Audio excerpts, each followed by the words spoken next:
Hey everybody, this is Ms. Wuertz from Tanglewood Middle School, and I am here today to teach you about UTA Hagens' 9 questions.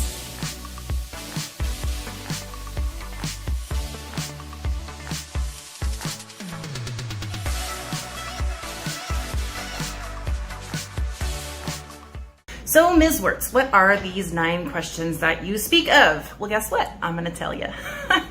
UTA Hagen was an actress in the 1950s and 60s. She was very well known, Tony Award winning actually, for her characters and her character development. So well known that she developed her own school of acting and character preparation. The 9 questions come from one of her well-known books.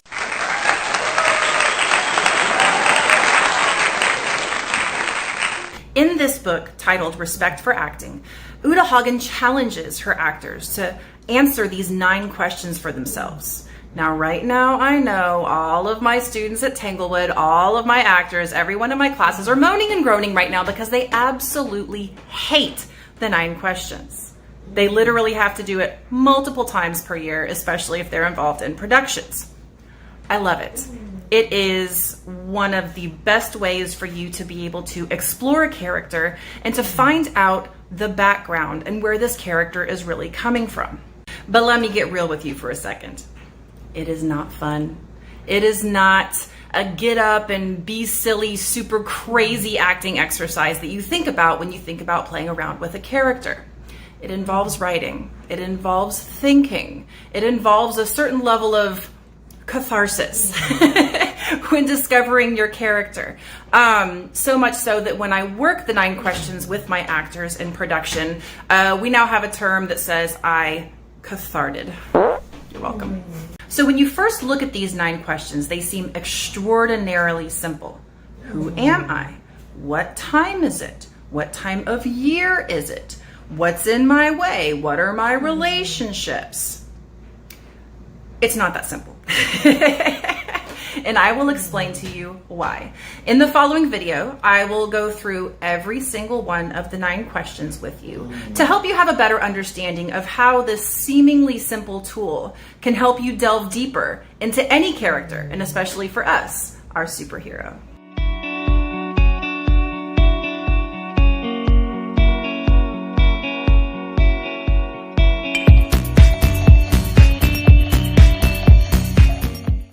So let's start off at the best place to start. That is with number 1.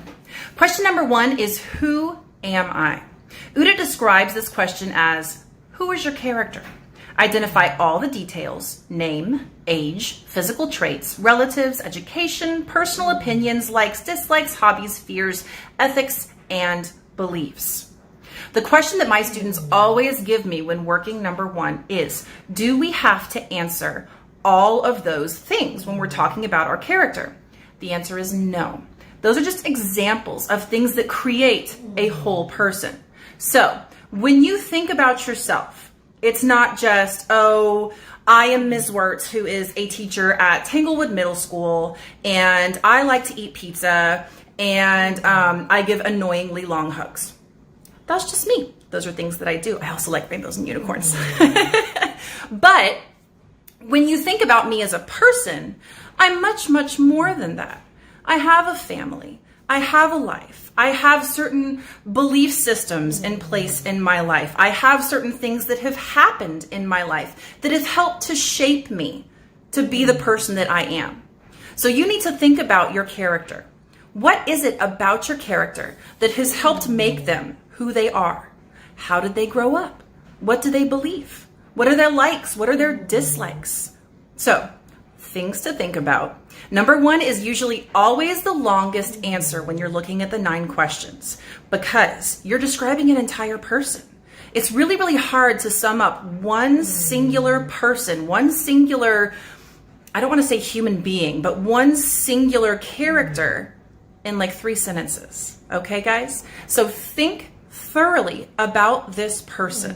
This is where you start to build one piece on top of the other piece to create the base for this character that you're going to build.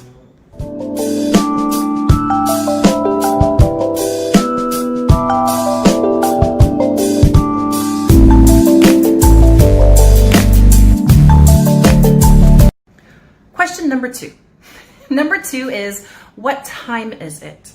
This can mean the year, the season, the day, the minute, and then what is the significance of the time? This seems like a ridiculously simple question. Well, Miss Wuertz is filming this video and currently it is 2:16 p.m. on a Monday. Okay. How does that affect you? Sometimes time affects what you're doing and sometimes it does not affect what you're doing.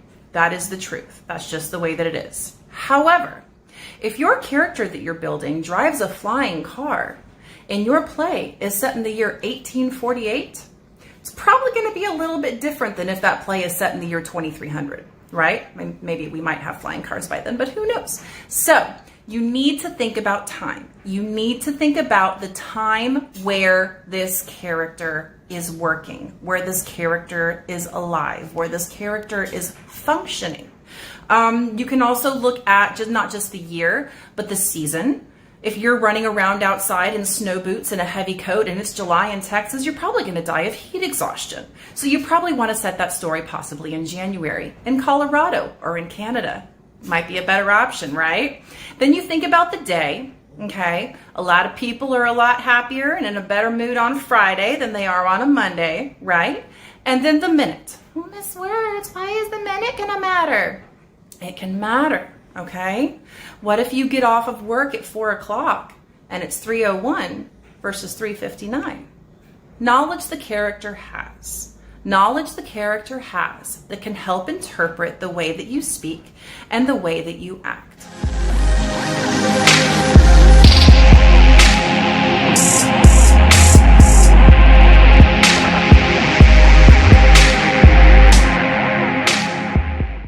All right, guys, moving right along, we are heading into number 3, which is where am I? And no, we're not talking about Waldo. We are talking about your character.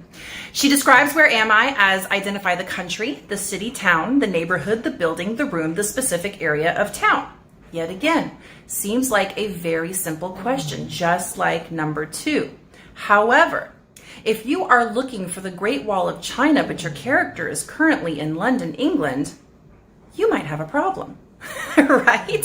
So you need to make sure that you have it set in an appropriate place. And like it says, it can go down from the country, the city, the town, the neighborhood, the building, the room, the area of the room. If your character wants to go to bed, but your character is stuck outside on the patio, there are certain choices that your character are going to have to make.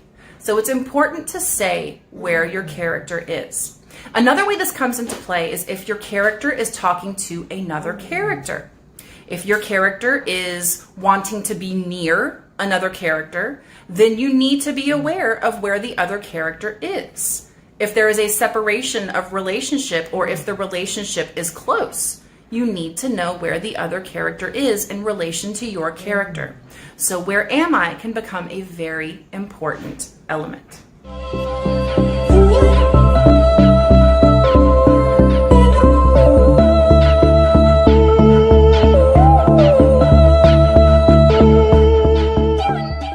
Question number 4 is, what surrounds me?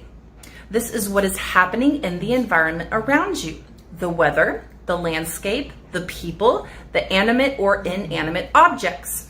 I want to explain this real quick because I know that my students sometimes have trouble with this.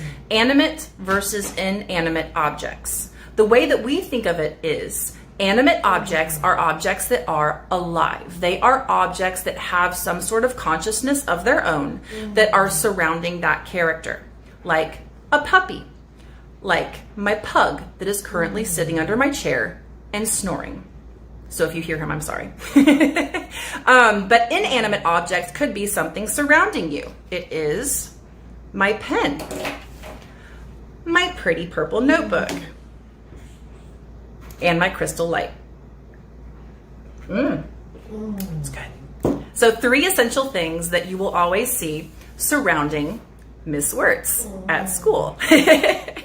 All right, so this comes into play when you're thinking about the circumstance that your character is in, okay? If you have a group of teenagers that are going to a haunted house around Halloween, and they walk into that haunted house and they are suddenly surrounded by pink unicorns and lollipops, Some people might find that terrifying, but most of the world would not. So it would be more appropriate for them to be surrounded by ghosts and goblins and ghouls and all that good stuff if they were going into a haunted house. So you need to think about what objects are in the space with your character and how that influences them.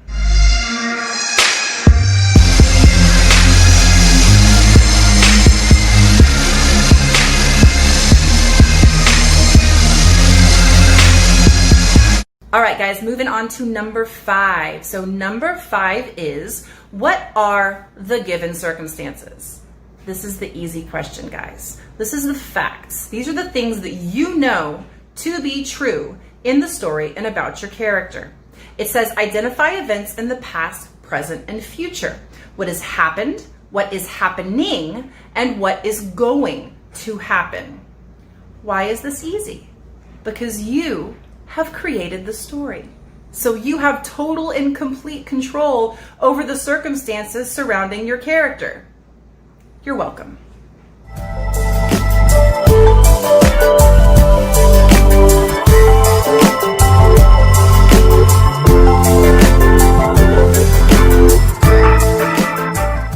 All right, guys, we are moving right along with number 6.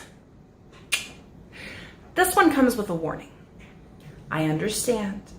You guys are teenagers and preteens, and I'm probably going to get some giggles out of this one, okay? But just hear me out till the end. Number 6 is, what are my relationships? Okay? I usually wait at this point. Everyone's laughing. Oh my gosh, she has a crush on her, and ah ha ha. This means much, much more than romantic relationships, guys. This is a relationship with any sort of character in the play, with a parent, with a sibling, with a best friend who is in the scene with you. It can also mean a relationship with certain objects. That's going back to your animate and inanimate objects, the things that surround you. For example, I am very excited. I received a brand new takeout menu on my door today, and I could maybe get some Chinese food for dinner tonight. So I'm really, really excited because I have a brand new menu, guys, from a brand new place. It's really cool.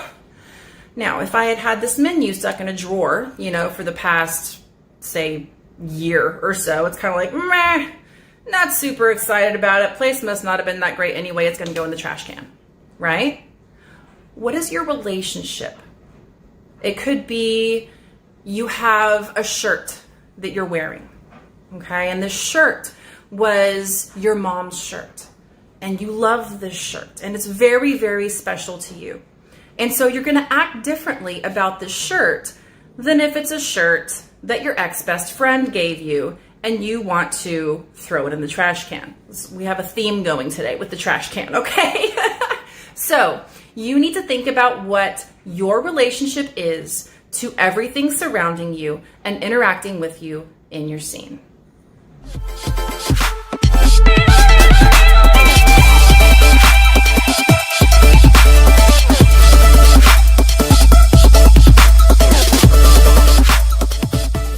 All right, y'all, we are getting down to the nitty gritty. We have 7, 8, and 9 left. So 7, 8, 9 are really special. They are the ones at the end that create what I like to call your character statement. It is a statement that completely encompasses the mission that your character is on in the scene. Question 7 is, what do I want? That is, what do you want immediately? And what does the character want overall? Number 8 is, what is in my way? What are the obstacles that are in your way that are keeping you from getting what you want? And number 9 is, what do I do to get what I want? What action does your character take, both physically and verbally, to be able to achieve that goal?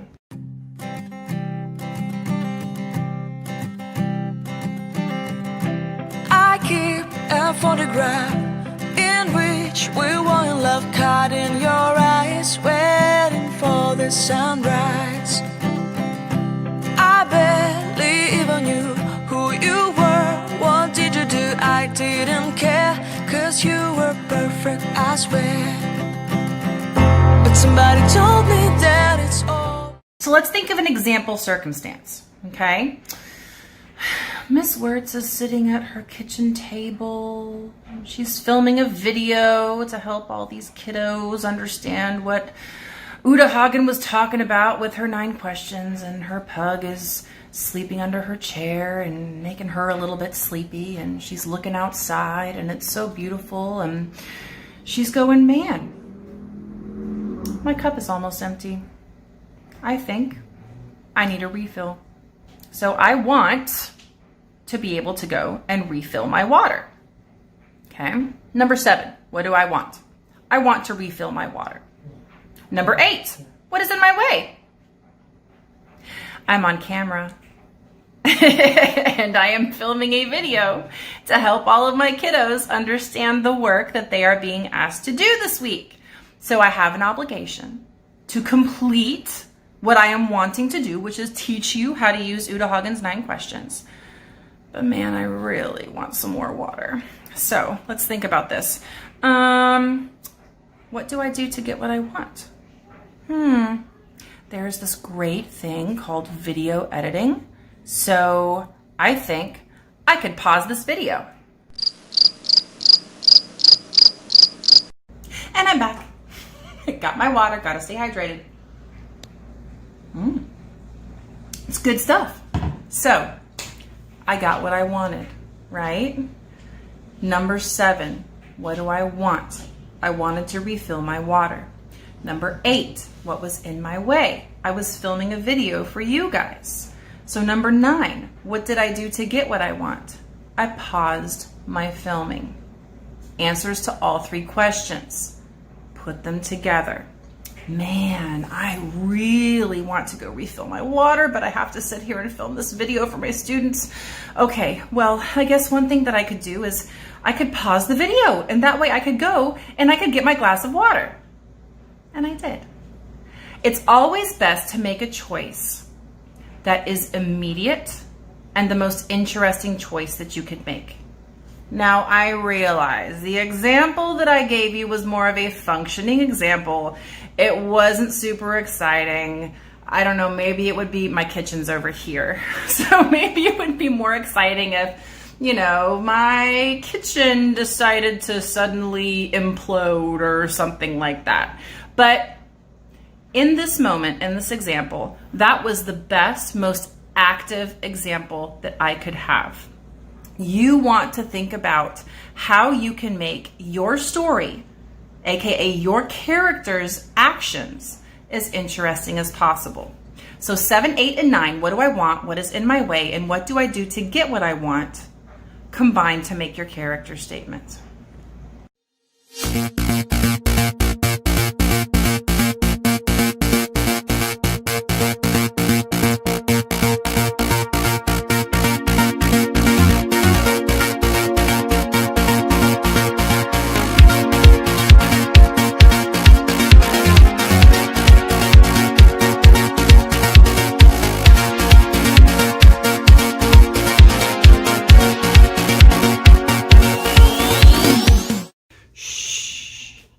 I have now transformed into my alter ego, the Quarantine Queen, and I'm going to teach you about moments of discovery.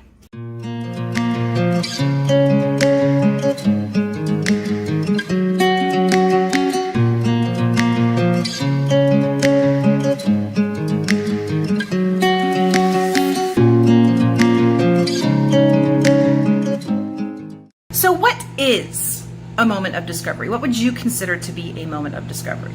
It could be finding something out about yourself, finding out about a certain situation in life. But for this particular project, we are talking about a moment when the superhero either A, discovered their own superpower, or B, discovered the situation where they were going to have to use their superpower to save the world. The choice is yours, dear children.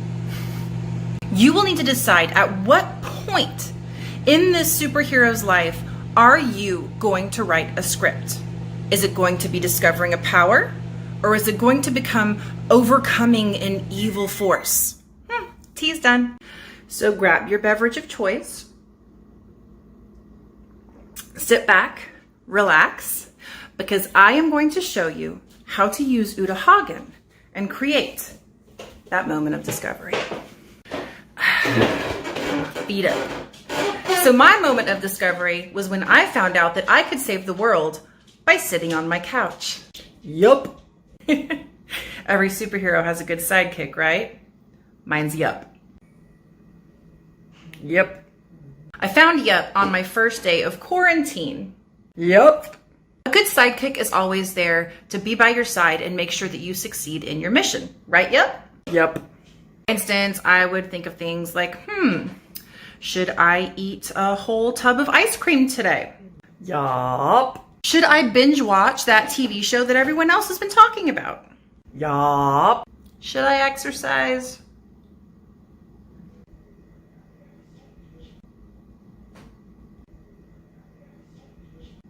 Maybe I should just fold some laundry instead. That's cardio, right? Yup, yup, yup. Okay, so I got this thing down. I am the quarantine queen. Tea's good too. But darling, look at that hair, look at those nails. Don't you want to go get some pampering? No. That's Madame Oh No. She's my arch nemesis. Yup. Oh, hush up. Is always trying to get me out of the house. Yup. So, here's my story. I am just a girl from a small town in the hill country of Texas.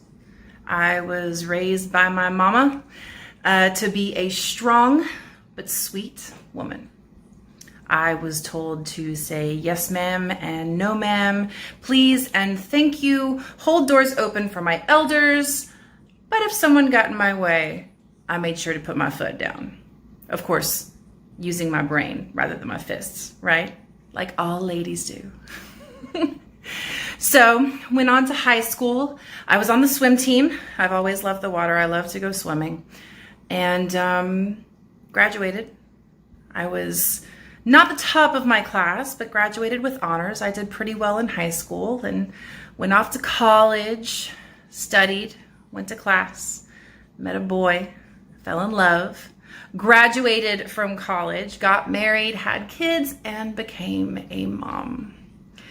Little did I know that that was going to be the number one thing in my life. I loved being a mom. Those kids were everything to me, and they still are.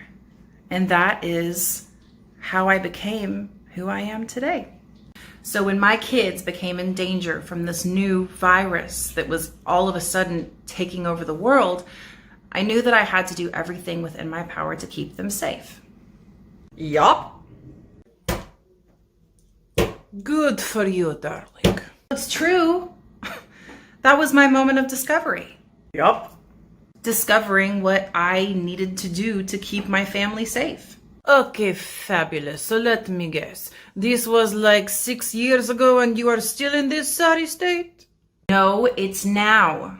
It's been about 6 weeks, actually. So you are telling me you have been stuck in this house for 6 weeks? Yup. Yes. To keep my family safe, I have stayed at home. Yup.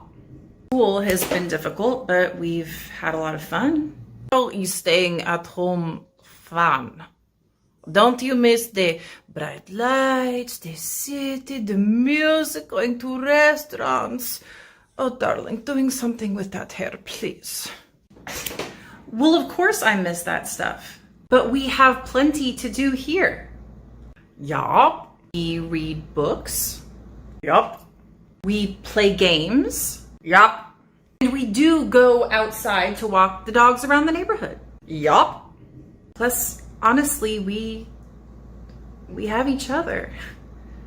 I know that sounds really cheesy, but it's enough right now. Under the current circumstances of being in quarantine for a global pandemic for the last 6 weeks, I'd say that we're doing pretty great. So you are saying you did not enjoy spending time with your children before all of this? No, I have always loved spending time with my children. It seems even more special now. Before, we would all get home from school and we'd be so tired from a long day. They would do homework and then go play video games or go ride bikes with the neighbors, and I'd be cooking dinner and doing laundry and feeding the dogs and walking the dogs, and we just would never have a whole lot of time to spend together. But now we have that. And I feel like it's really made our relationship grow into something even more than it was before. Blech. Excuse me while I go make vomit. I'm being serious. This quarantine has been scary and horrible at times, but it's put a lot of my life into perspective. The world has slowed down, but it hasn't stopped. I know I'm strong, but sometimes it's backing off that is the superpower. Yup. I don't want to be stuck in the house. I want my family to be healthy and safe. They are healthy, darling. And I don't understand why keeping them here would make it any better. There is a horrible virus in my city that could make them sick. It doesn't mean that it will make them sick, but it could, and I'm not willing to take that chance with them. So the best thing for me to do right now is to keep them home, to keep them safe, and to know that this will pass. Things will go back to normal at some point. We will be able to go to the park and the swimming pool, and they will return to school, and we can go shopping at the mall and eat dinner at restaurants, and it will be okay. But right now, the power that I have to keep them safe is to sit at home. Yep. And eat cookies. Yup. Make ridiculous amounts of banana bread. Yup. And play the board games and sing silly songs and make it fun, because it's gonna be okay. And you can do whatever you want to do, Madam Ono, but for us, we're staying right here. Fine. You're not any fun anyway. It is no fun fighting a superhero when all they want to do is bake cookies and scroll Instagram. I'm out. Yes! Told you guys that it was a superpower. Quarantine queen wins again. Yup. Thanks for being so supportive, Yup. Yup.